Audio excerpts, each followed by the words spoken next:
What's up guys, Tire Kickers here, and in today's video I'm giving you my 3-year ownership review of my 2002 BMW M3. The E46 M3 is the greatest car I've ever driven, and I'll explain why by breaking the car into the 3 major aspects that make the E46 a living legend. Owning this car hasn't been all sunshine and rainbows though, so stick around for some of the things that you absolutely need to be aware of when considering this generation of the M3. Starting with the engine, the S54 is a true mechanical masterpiece, even by today's standards. The E46 M3's naturally aspirated 3.2-liter inline-6 engine produces 333 horsepower and 262 pound-feet of torque for the American variants. Some quick back-of-the-napkin math will tell you that's over 100 horsepower per liter without the help of forced induction, so it's no wonder why it's such a well-renowned engine. The S54 even won the International Engine of the Year award for 2001, beating the likes of Ferrari, Mercedes, and Porsche, just to name a few. The S54 also claimed 2001's Best New Engine title and went on to win the 3 to 4 liter category for its entire 6-year production period from 2001 to 2006. That's big time. But don't just take my word for it. Jalopnik writers assert that what makes the S54 so wonderful is not the mountain of engineering awards, not the incredible G's its poor valves must resist at maximum revs, not the horsepower to displacement ratio of a 1960s Formula One car. What makes the S54 so wonderful is the noise. It's the only engine this side of supercar lunacy that has such a voluminous sound. To me, that sums up the experience perfectly. There is no other car that I've driven or ridden in that is capable of filling the cabin with such ferocious induction noise. I'll be honest, the E46 isn't going to throw you into the back of your seat and make you scream as it eats a Prius. The S54 isn't a super torquey engine, so you really have to wind the revs out to understand its beauty. And luckily, you have 7,900 RPMs to play with.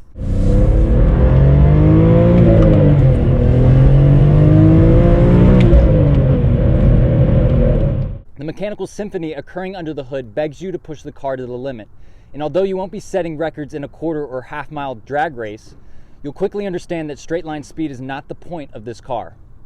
The E46 M3 thrives with a little bit of steering input and represents BMW engineering at their best. But while we're on the topic of the engine, I do have a serious question for BMW's engineers. Can you explain to me why M cars are notorious for destroying rod bearings? I mean, I get that we're dealing with high-performance engines here, but I digress.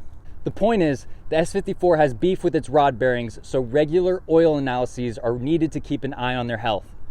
The variable valve timing VANOS system is another weak point of the S54, but luckily Nissan has an awesome solution that fixes these well-documented problems. My car hasn't had the VANOS issues addressed yet, but I have the parts on order and will be using this coronavirus lockdown as an opportunity to get this sorted. Most people probably hear about these problems and decide to stay a healthy 6 feet away from this generation of the M3, which is perfectly fair. But I've read countless forums and the general consensus is that the failure rate is low with clear warning signs indicating something's wrong beforehand. And once the issues are addressed, you can enjoy the car practically worry-free.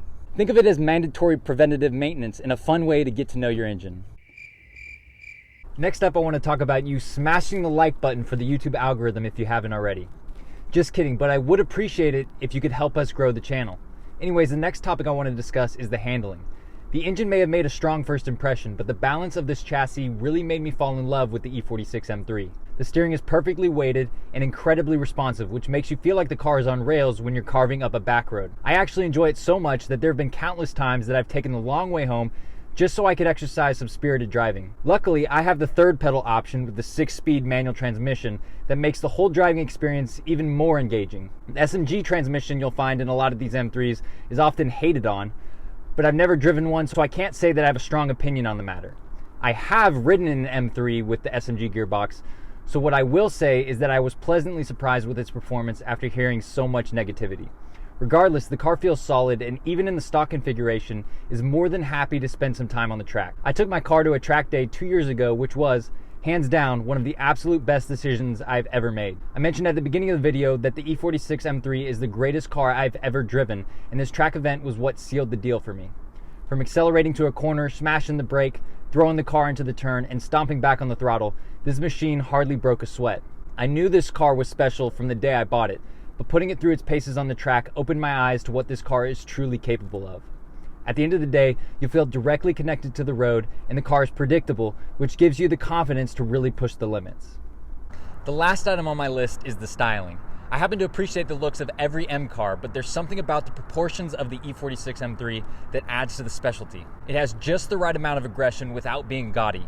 I love the flared wheel arches and the bulge in the hood that differentiate the M3 from the standard E46.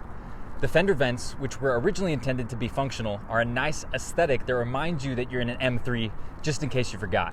I've also got aftermarket 19-inch Apex ARC8 rims wrapped in Michelin Pilot Sport 4S tires installed over the stock 18-inch rims. They're slightly wider than stock, and I've been happy with the look and fitment so far, but I think a set of coilovers are definitely due in the near future. Moving back inside the car, the analog interior limits your distractions and encourages you to drive the car rather than mess with the gadgets in the cabin. And the gauge cluster is, in my humble opinion, pure artwork. It's simple, but it matches the car so perfectly. Overall, I think the interior has held up well over the years, although, full disclosure, what you're currently looking at did not come with the car. My M3 actually came with a dove gray interior, and I swapped that out for the Amola red a couple months back. I happen to like the red a lot more. It adds a nice contrast and really just looks better than the gray in my opinion. The leather seats have these beefy bolsters that keep you from moving around when you're cornering hard and are actually pretty comfortable when you're on a long drive. The back seat is surprisingly roomy. I'm 6'1" and actually fit pretty well, although I wouldn't want to spend a whole lot of time back there to be perfectly fair. Another thing that I really like about the interior is that the rear seats fold down, which allows you to carry a lot more stuff than you'd expect.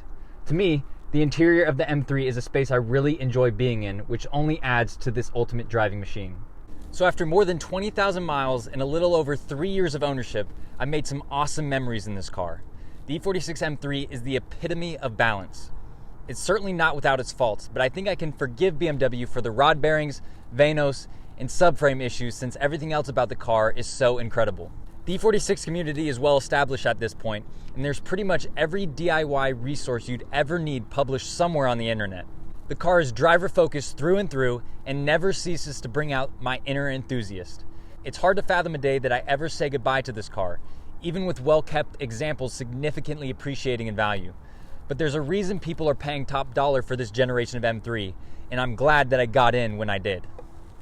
That's all I've got for today, so definitely smash that subscribe button if you haven't already, and drop a comment down below if you have any questions for me. Thanks for watching, and I'll catch you in the next video.